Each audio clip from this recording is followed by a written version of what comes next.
So, very good morning, everyone. This is Carlos Gaston. I met you yesterday, and yesterday, remember, we studied the gross anatomy of the hypothalamus and the pituitary gland.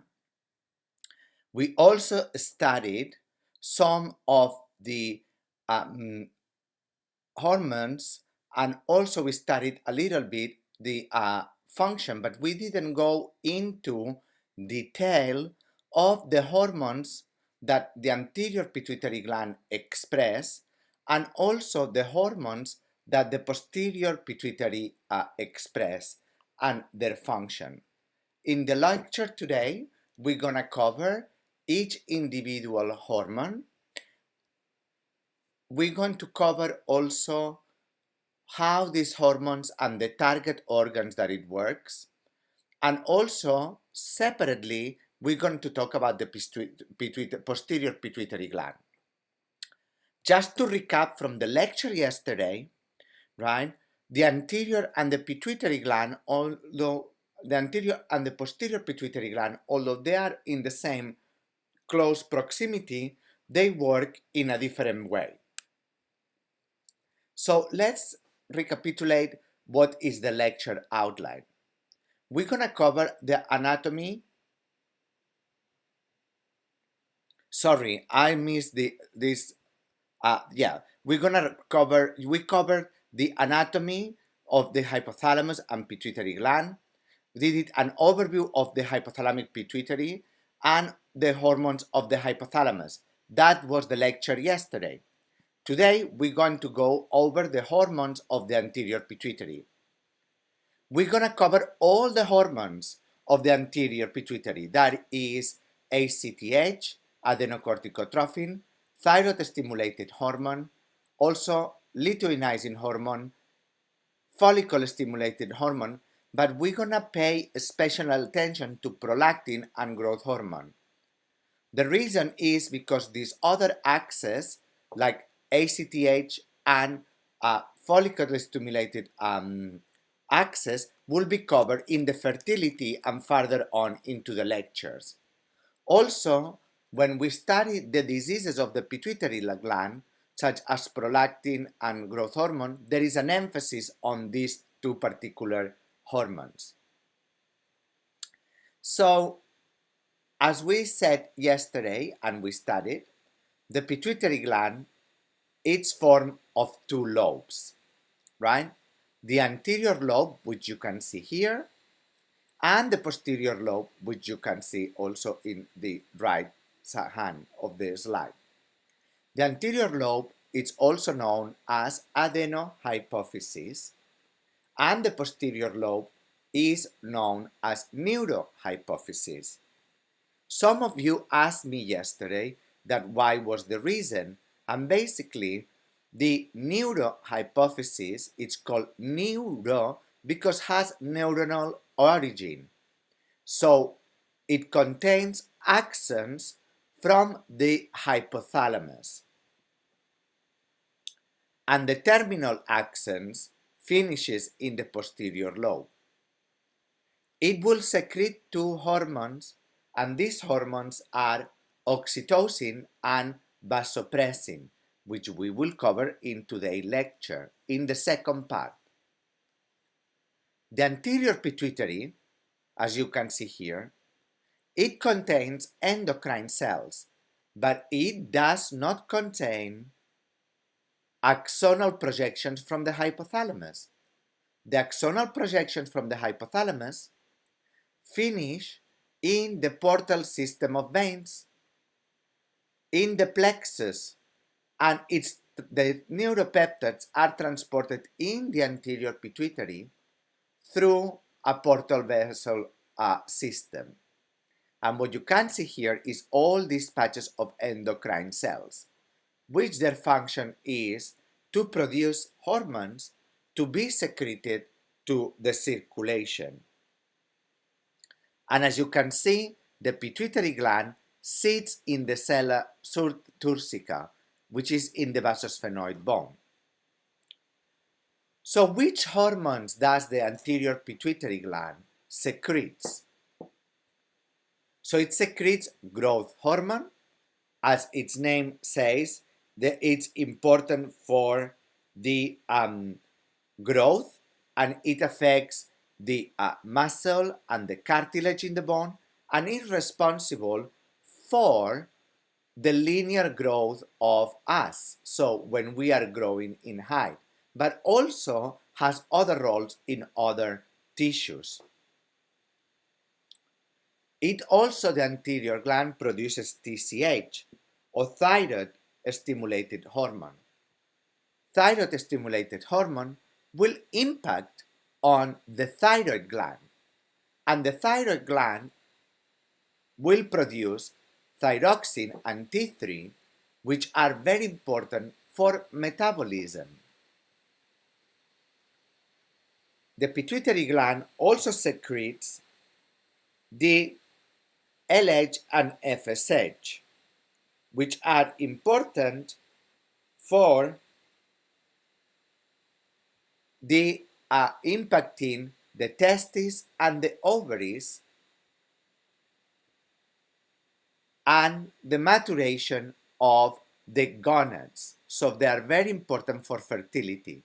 We will study this at the end of the module. Then we have prolactin secreted from the anterior pituitary gland. And prolactin has the function of producing milk in the breast for lactation. We also have ACTH. ACTH, or adenocorticotrophin hormone, it's very important to regulate the production of hormones from the adrenal gland. And we're going to study this axis next week. The adrenal gland produces cortisol and has very important roles in stress response and inflammation. So as you can see, the pituitary gland secretes growth hormone, TSH, LH, FSH, prolactin, and ACTH. A very good question from one of your colleagues was, does all the hormones or every cell produces all the hormones? No. Each terminally differentiated hormone would produce growth hormone or TSH or LH-FSH, prolactin or ACTH. So there are specific cell types. So we're going to cover which specific cell types in the anterior pituitary are responsible for the production of these hormones. Then at the end of the lecture, in the second part, we will cover what the posterior pituitary produces, which is oxytocin, which is very important in parturition and giving birth, and also vasopressin or arginine vasopressin or antidiuretic hormone, which impacts directly into the kidney tubules, as you can see here, and is very important for the reabsorption of water and to maintain the electrolyte balance and the concentration of salts in the blood. And it regulates, obviously, thirst. So, if we recapitulate what we learned yesterday, the pituitary gland is activated by signals of the hypothalamus. So, growth hormone will be activated by growth hormone releasing hormone and will act on the liver to produce insulin growth factor 1, which in turn will affect growth of the bones. But remember that growth hormone is also inhibited by somatostatin. Somatostatin also inhibits TSH. Thyroid-stimulated hormone is activated by thyroid-releasing hormone from the hypothalamus, which activates TSH, and acts on the thyroid to produce T4 and T3. We then have prolactin. Prolactin normally is found inhibited by dopamine, can be activated by thyroid-stimulated hormone, and it acts on the male glands and also the immune system.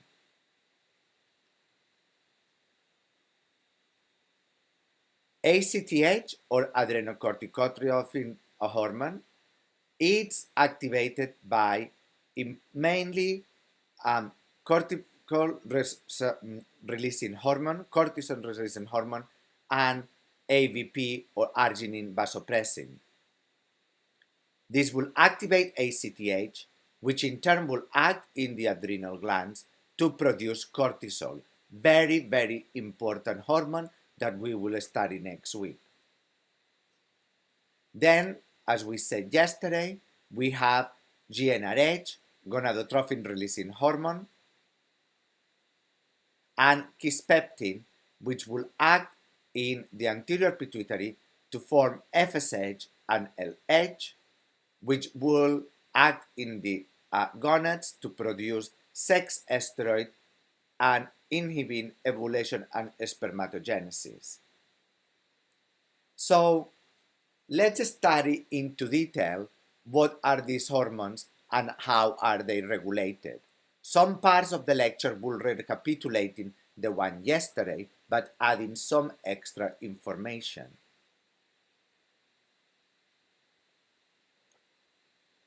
So the hormones of the adenohypophysis, also you can call it anterior pituitary gland, are hormones secreted by anterior pituitary gland cell types. And there are these 6 hormones: growth hormone, prolactin, thyroid stimulating hormone, adrenocorticotrophin hormone, follicle stimulated hormone, and luteinizing hormone. If we look at the schematic here, remember that the anterior pituitary is not directly contact with the axons. Instead, the axons produce the neuropeptides that will be released into the blood vessels, the portal system, right? And they will travel into the anterior pituitary gland and will activate the cell types that contains the receptor of the releasing hormone. So again, we have TSH, thyroid stimulated hormone, remember thyroid, adrenocorticotrophin hormone, which it will activate adrenal cortex, follicle and luteinizing hormone, which will act on the gonads, growth hormone, which has actions in all the body but mainly the growth, prolactin in the mammary glands in mammals. So the hormones are produced by Troph cells.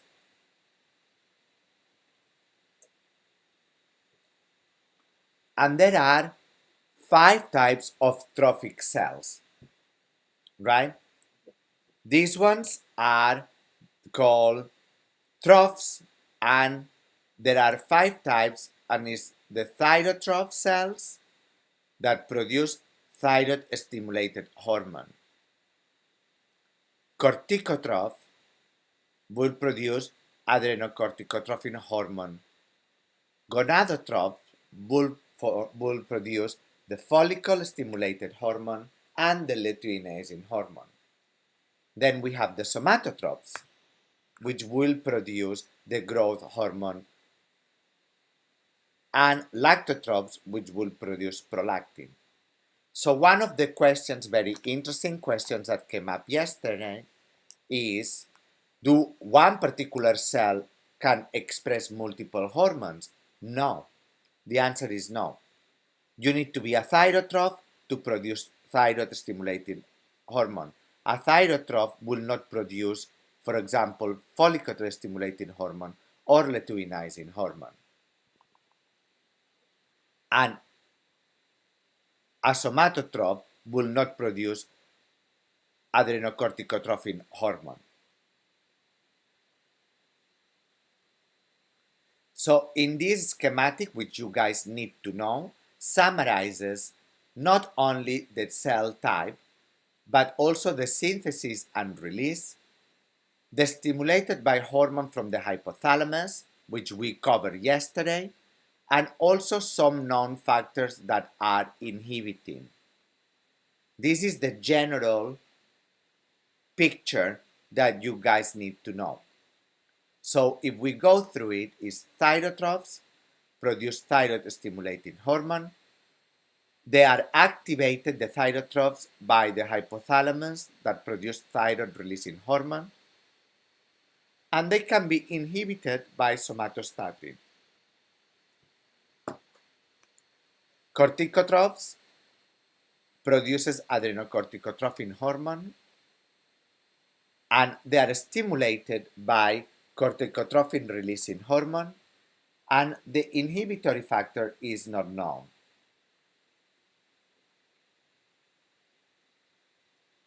Gonadotrophs produces follicle stimulated hormone and luteinizing hormone, and they are expressed by the hypothalamus, activated by hypothalamic input gonadotrophin releasing hormone. And remember that mutations in GnRH produces infertility, and the inhibitory hormones in the hypothalamus are yet unknown. Somatotrophs produce growth hormone. They are activated by the neuropeptide growth hormone releasing hormone, and they are inhibited by somatostatin. And as you will see, somatostatin analogs in the lecture tomorrow are used to stop oversecretion of growth hormone in hormone-producing pituitary tumors. Lactotrophs produce prolactin, and thyroid-releasing hormone activates the prolactin, and the inhibitory hypothalamic inputs are dopamine and somatostatin.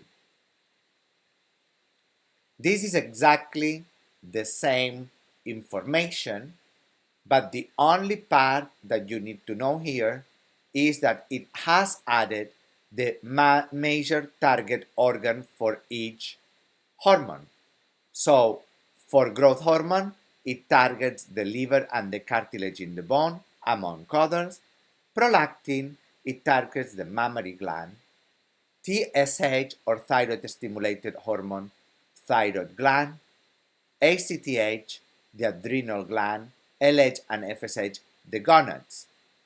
And also it introduces one layer more, so which we will study this in every particular axis.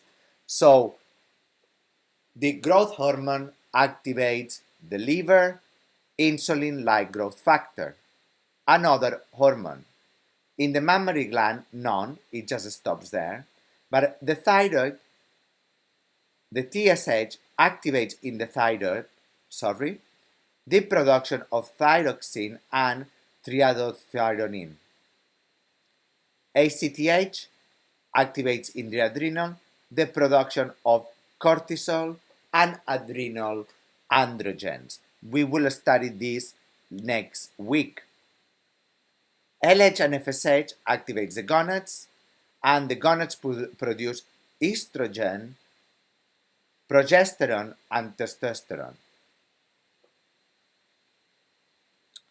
So the regulation of the hormone releasing from the anterior pituitary has negative feedback. What do I mean by negative feedback? Hypothalamic pituitary negative feedback inhibition is a regulation of the levels of the HP axis. Hypothalamus produces hormones to stimulate the pituitary. The pituitary, in turn, produces hormones to control endocrine organs. And these hormones of the endocrine organs inhibit the production of appropriate hypothalamic releasing factors or pituitary hormones. And we have here a little schema explaining this.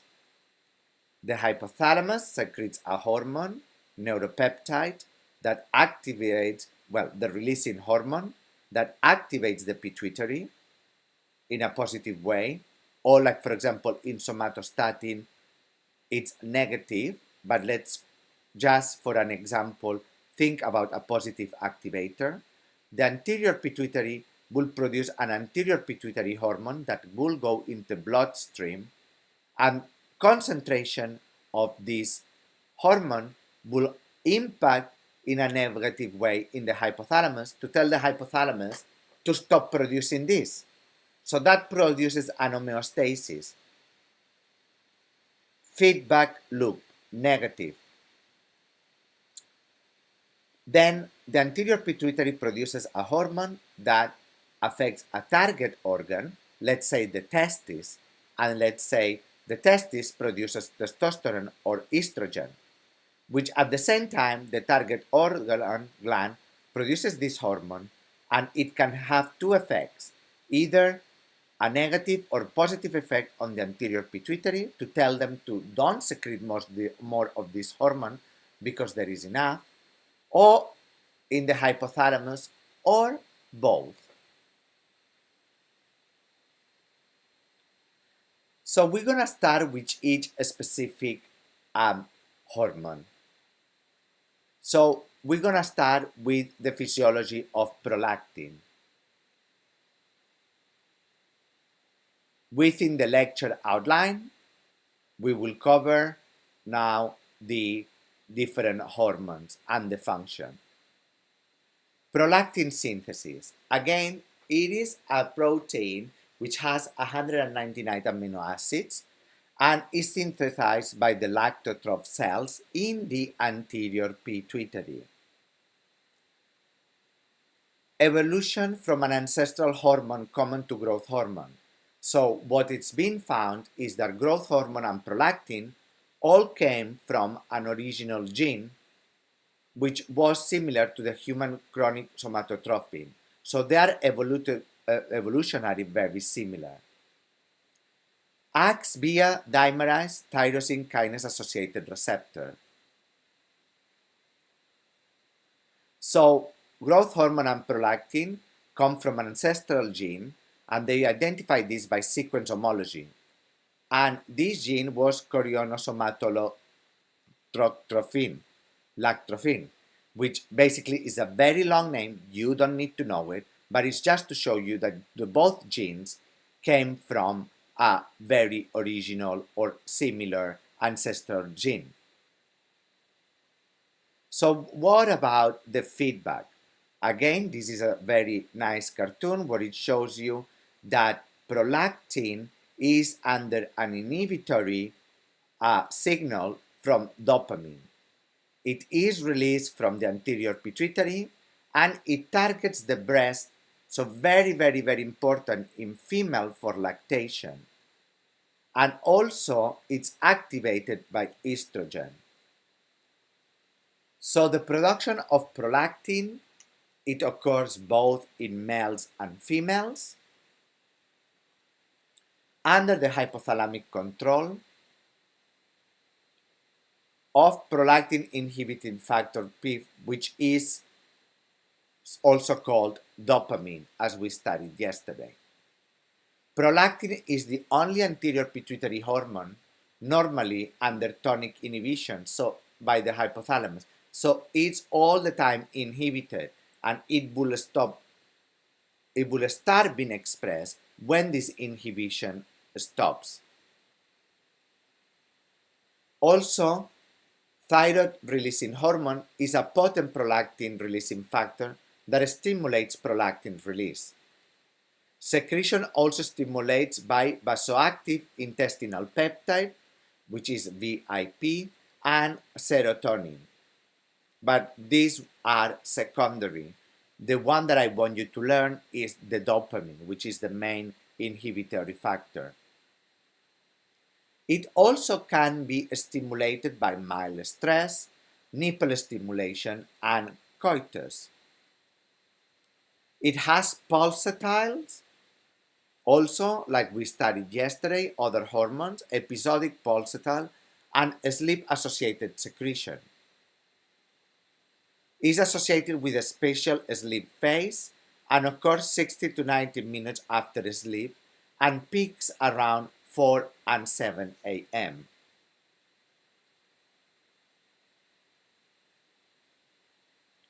So what are the factors affecting prolactin secretion?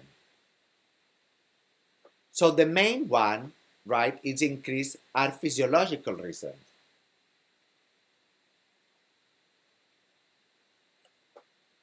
During pregnancy, for example, obviously it's very important because there is the need of production of milk for breastfeeding, nursing of the kid, nipple stimulated, exercise, stress that produces hypoglycemia, sleep, and seizures.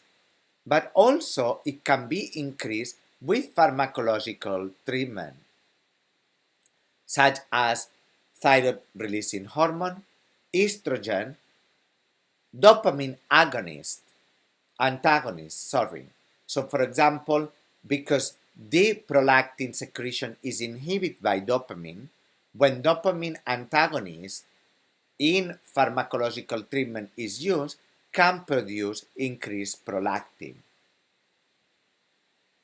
And then there are several other treatments, pharmacological treatments, which produce the prolactin release. Also, very importantly, and we will study that tomorrow, the pathologic conditions. So, for example, there are pituitary tumors which oversecrete prolactin. They are called prolactinomas. And they are treatable, but they are very important because some prolactinomas are very aggressive indeed. Then hypothalamic pituitary stalk lesions.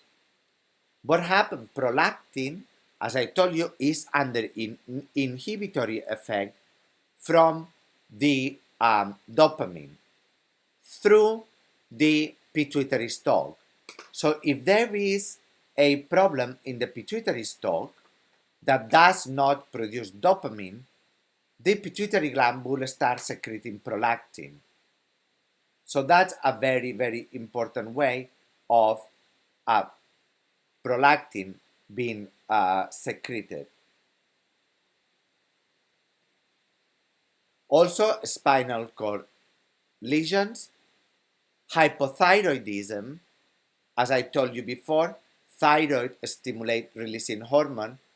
It activates the secretion of prolactin. So if there is less hypothyroidism, then that pathway will be inhibited and will not activate the production. Chronic renal failure and severe liver disease. When do we find decrease? Dopamine agonists, such as some pharmacological treatments, and also other pituitary abnormalities such as lymphocystic hypophysitis, pituitary destruction or removal, and pseudo hypoparathyroidism. So these conditions produce the decrease of prolactin.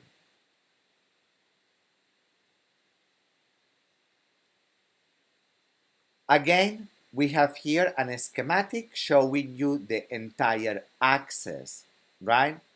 So the supraoptic and paraventricular nucleus of the hypothalamus, right, will produce the dopamine and will inhibit the production of prolactin, but when there is no inhibition, the pituitary will produce prolactin. Now, what happened during suckling and breastfeeding? There is an increase in oxytocin and prolactin in circulation at the breastfeeding. Also, increased prolactin in alveolar cells. which in turn will affect the anterolateral column of the spinal cord, which will travel into the nervous system and release and activate the production of prolactin. So the primary role of prolactin is to promote lactation, as the name says.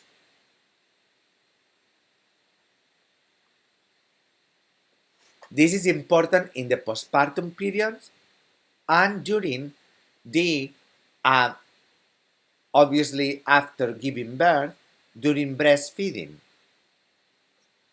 And also is important for the final development of the breast tissue.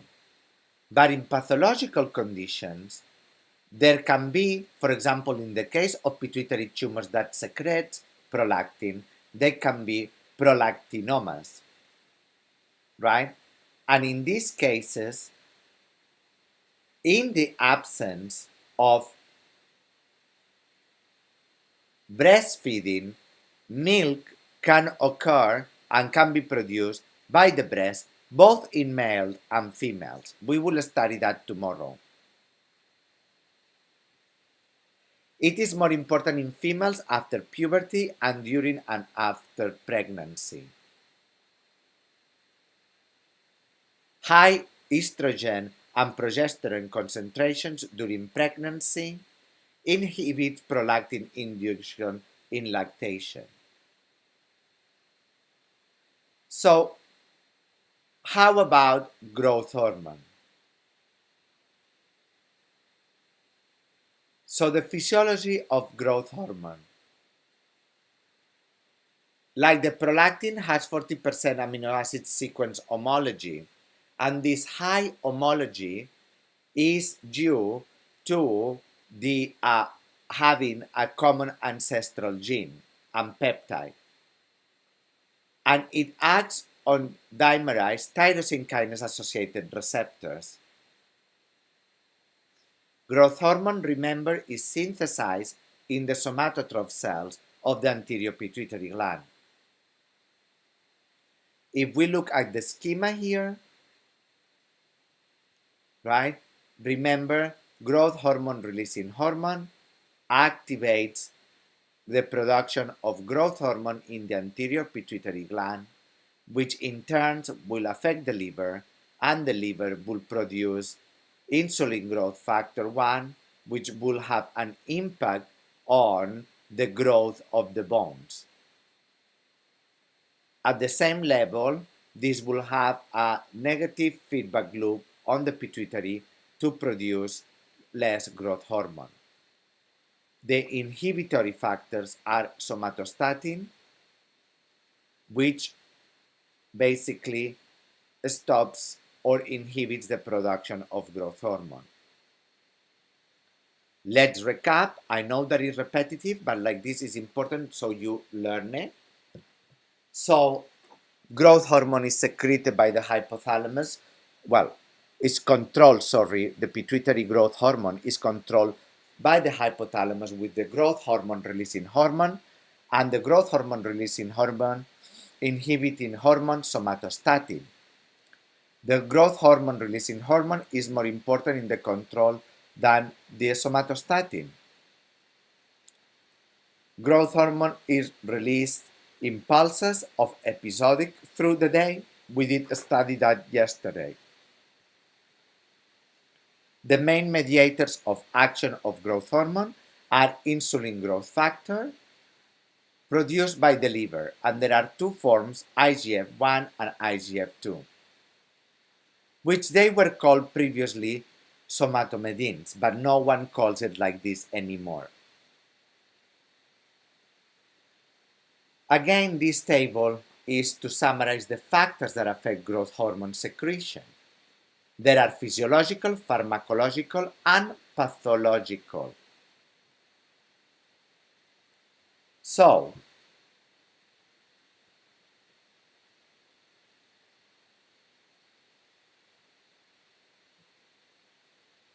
the physiological sleep, during sleep there is a big increase of growth hormone. Exercising produces growth hormone. Stress, either physical or psychological, and postprandial hyperaminoacidemia. Postprandial means after lunch or dinner, after eating, an increase of production of amino acids. Again, also, it can be activated biochemically or pharmacologically, as we said, using hormones like growth hormone releasing hormone. Also, ghrelin has an effect, and peptide ACTH and ADH and estrogen. Neurotransmitters also have an effect on increased growth hormone, and some of the pharmacological treatments, like for example dopamine agonists, which are used for increased growth hormone secretion. Also in pathological scenarios, such as protein depletion and starvation, anorexia nervosa, ectopic production of growth hormone releasing hormone, maybe for a tumor in the hypothalamus, and for example, chronic renal failure.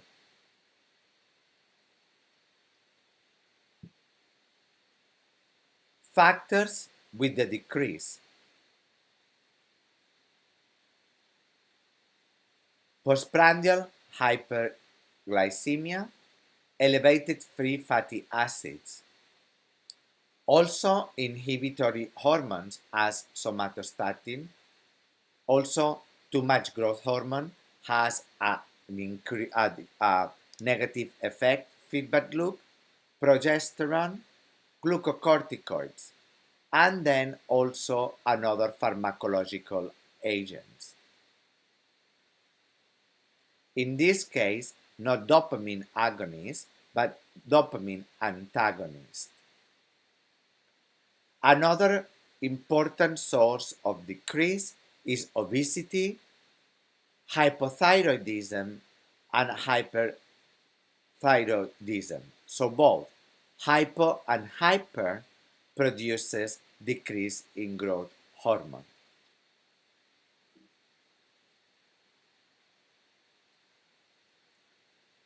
So the primary effect of growth hormone is to promote the linear growth in adolescence. So is the hormone that is activated by for us to grow.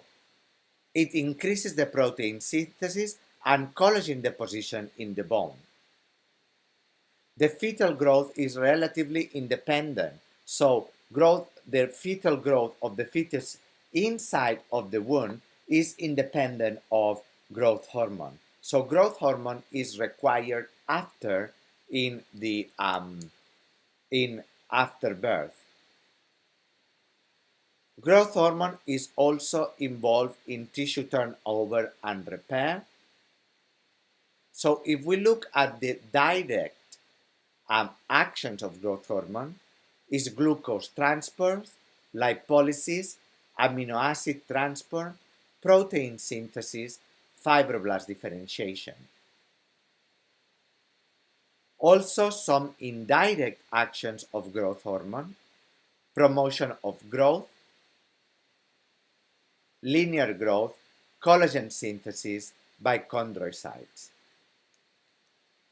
So how about now the LH and FSH?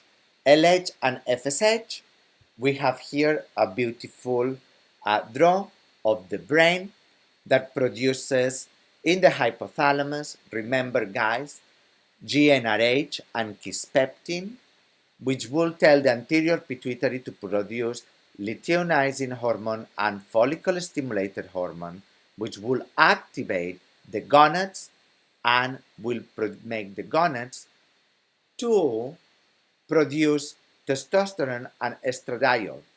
Testosterone will actually have a negative feedback loop on the brain and in the pituitary to tell the pituitary to decrease those levels. So they are both glycoprotein hormones produced by the gonadotroph cells. They are produced in response of gonadotrophin releasing hormone, and LH and FSH act up via GPCR in the gonads, and they regulate steroidogenesis, spermatogenesis, and follicular development. Guys, remember that the hypothalamus, pituitary, gonad axis will be studied at the end of the module very much in detail. So we will recover this at the end of the module, and I will be teaching you the reproduction part of the module. Then we have FSH and LH, which can be oversecreted by tumors in the pituitary gland. They are rarely present with clinical symptoms of hormone oversecretion, and hence the presentation of these tumors are more like a non-functional pituitary tumor, i.e. they are endocrine inactive. Gonadal steroids are physiological regulators of LH and FSH expression and secretion. So at the moment, all you need to remember is this draw here and the HP gonadal axis. We will go more into detail of each particular hormone when we study the reproduction. How about thyroid-stimulated hormone? It's a glycoprotein hormone produced by the thyrotroph cells. TSH secretes in response of thyroid-releasing hormone of the hypothalamus and enacts in the thyroid gland here to produce thyroxine and T3, which are very important for metabolism. Thyroid-stimulated hormone receptor is a GPCR. It activates cyclic MP pathway to increase the production of T4 and T3, which in turn regulates mainly metabolism but also growth. There are tumors called Thyrotropinomas, which what they do is to produce large levels of TSH, and they can be treated with the inhibitory factor or somatostatin analogs. Also, surgery can be applied and irradiation can be applied. TSH production is regulated by T4 and T3 feedback, and it's produced at TRH neurons and at thyrotrophs. So how about ACTH? And we will have 3 lectures next week about ACTH and adrenal. Very important adrenocorticotrophin hormone. It's a peptide hormone that's produced from the POMC gene. Expression is regulated by the transcription factor. Remember, guys, TPID. There were 3 transcription factors that you need to know: TPID, PID1, and SF1. So TPID will activate POMC to produce several peptides which are cleaved in a different manner by peptidases. ACTH is secreted from the corticotroph in response to corticotrophin releasing hormone in the hypothalamus. You have here an schematic again with the hypothalamus activating corticotrophin releasing hormone that activates ACTH, that acts on the adrenal gland, and it produces cortisol, and then cortisol metabolic effects, and these have either a negative or a positive in the pituitary gland with activation of these pathways. There are pituitary tumors that produce too much ACTH, and they are called Corticotropinomas, which we're gonna study, and they produce Cushing's disease, very important disease, which we will study next week, which basically is overproduction of glucocorticoids, and they need treatment with either drugs or surgery. Remember that mutations in TPID produces congenital deficiency of ACTH and low glucocorticoids, which obviously is very, very important for life and maintenance of a stress response.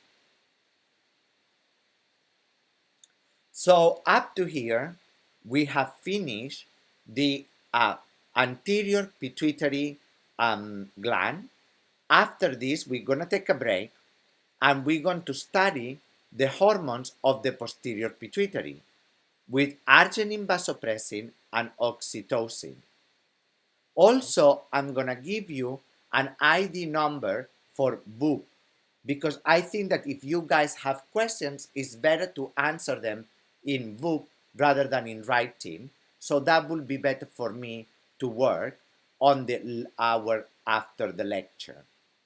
So thank you very much, and I'll see you in 30 minutes. You now have 30 minutes break. Thank you.